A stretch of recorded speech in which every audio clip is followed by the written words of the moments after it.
नमस्कार, मैं हूं संजीव कुमार और आप देख रहे हैं द SB न्यूज चैनल।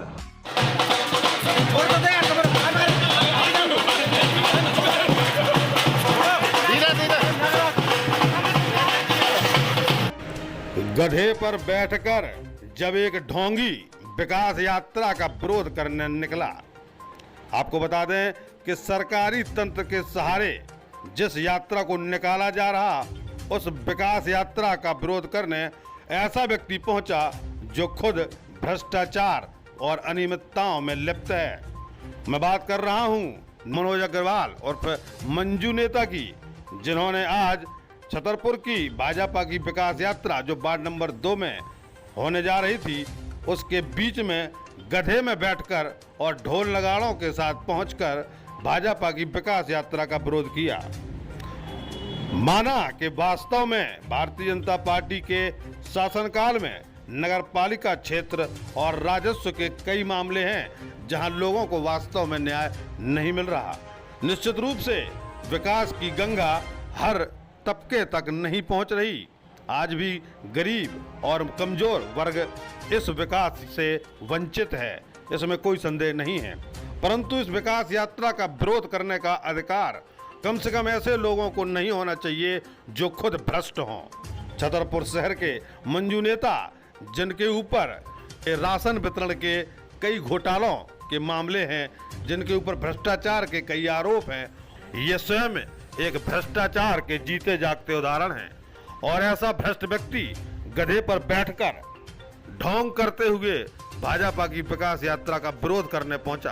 वास्तव में ये भाजपा की विकास यात्रा का विरोध नहीं है, ये स्वयं की राजनीति चमकाने के पैतरे हैं जो मंजू नेता अपना रहे हैं। देखिए और सुनिए क्या कुछ कहा ढोंगी मंजू नेता ने। द SB न्यूज चैनल के लिए ब्यूरो रिपोर्ट छतरपुर।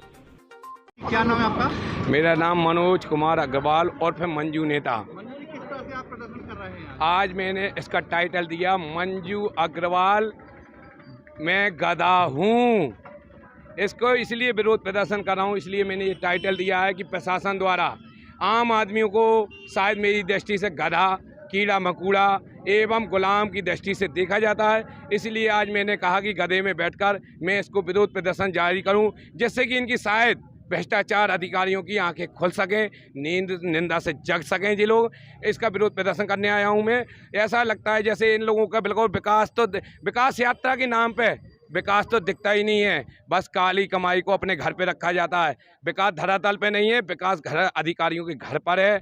जैसे नालियों वो नलों के लिए रोडें खोद दी जाती हैं, परंतु रोडों का निर्माण नहीं कराया जाता है। जैसे आवास योजना के आवेदन तो ले लिए जाते हैं, जहां पर भ्रष्टाचार हो वहां पर उनका पैसा लेके उनकी स्वीकृत कर दिए जाते हैं, बाकी लोगों के किसी भी प्रकार के आवेदन को स्वीकार नहीं किया जाता है। आज आपने किस तरह से अनोखा प्रदर्शन किया?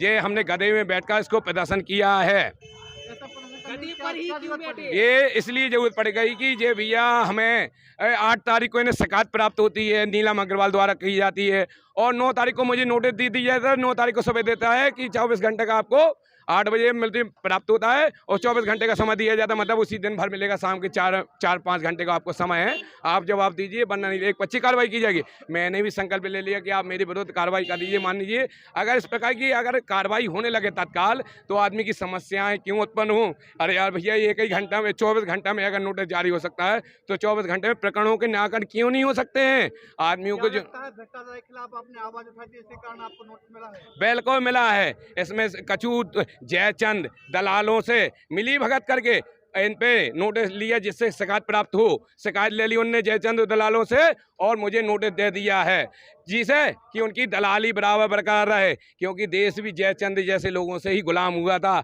इसी प्रकार की चीज सोचते कि आम आदमी गुलाम रहे और मेरी रोटियां सिकती रहें।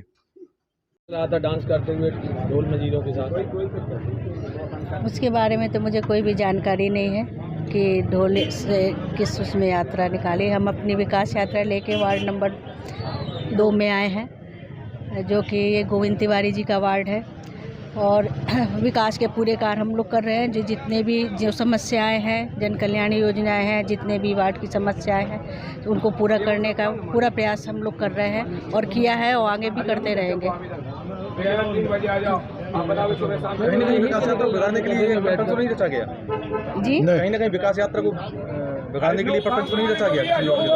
ये तो अब उनका ही, उनके बारे में मैं कुछ भी नहीं बता सकती, क्योंकि हम लोग का यहाँ आना हुआ, ये ढोल बजे किस वजह से हुए, इस बारे में मैं कुछ भी नहीं बोल सकती।